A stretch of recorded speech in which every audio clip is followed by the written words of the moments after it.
The latest run of severe weather continues this evening through the weekend and into the early part of next week. We're glad to have with us the Deputy Director of the Storm Prediction Center, Bill Bunting. He joins us now to discuss what's to come in this active setup. Phenomenal to have you with us here on Fox Weather. I know this is a busy stretch for you guys. What are you thinking for the Arklatex here as we move forward through the next several hours? Because it's a complicated system. It's a complicated setup, especially after what we saw yesterday. And then moving into the weekend, it's all gas as well. Yeah, first of all, great to be with you. Thanks for having me on just to talk about what is a continuing multi-day severe weather threat here in the central part of the U.S. And you're exactly right. This is a complex scenario today. We're in the time of the year where the previous day's thunderstorms can have a big influence on what happens today, and that can in turn affect tomorrow's potential. We are seeing storms develop not too far southeast of the office where I'm at now, here in Norman, Oklahoma. We expect those to continue to move southeast, increase in coverage and intensity through the evening, really posing all types of severe weather threats, tornadoes, damaging straight line winds, and perhaps the greatest coverage of very large hail. Yeah, you mentioned the large hail, and it's quite obvious now that we're into the teeth of the springtime severe weather season. These dew points are up into the mid-70s. I don't think we've seen that so far this season.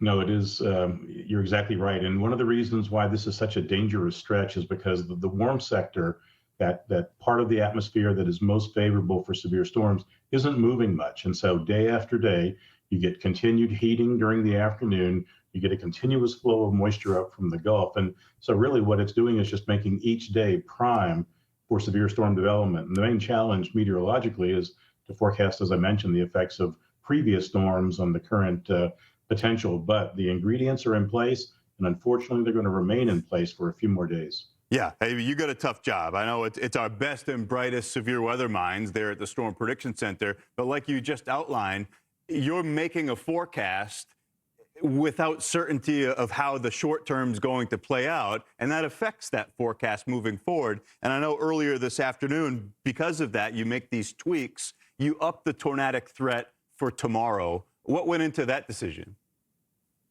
Primarily, it's the latest available numerical guidance. We look at a lot of numerical guidance to really help inform our decisions. And for the most part, it focuses on what is the atmospheric environment in the vicinity of these storms going to look like tomorrow when the storms develop. Once we know where and when a storm will form, we can look at the environment and get a sense of how likely that storm is to become a supercell, rotate, produce a tornado, or perhaps large hail. In many cases, this time of the year, it's actually multiple concerns. And tomorrow, the wind shear, especially in the lower atmosphere, will be very favorable, such that any storm that remains largely isolated or discrete from other storms will have the potential to rotate, become a supercell, and unfortunately with that comes an increased tornado potential. I know right where you are, you have to be. Folks that live there are super savvy when it comes to severe weather, but this has been relentless, and we're moving into the weekend. I mean, it feels miraculous. Yesterday's a perfect example, a tornado emergency. There hasn't been reported loss of life, but we saw some terrible scenes of the damage. Moving into the weekend, that does get a little bit trickier. Any concern with the repeated nature Saturday and Sunday, those higher end threats being in similar spots? Yeah, I think that's always a concern. You're exactly right. The weariness, the fatigue that can come from day after day of heightened alert, heightened awareness, monitoring for watches and warnings. However, we've seen that before here in this part of the country. And folks that have been around here for very long know that this is our season. And, constant vigilance each day when thunderstorms are in the forecast is really essential, not just to staying informed, but for keeping safe. I said it. It's a really challenging job, but we appreciate all the work that you and your team do.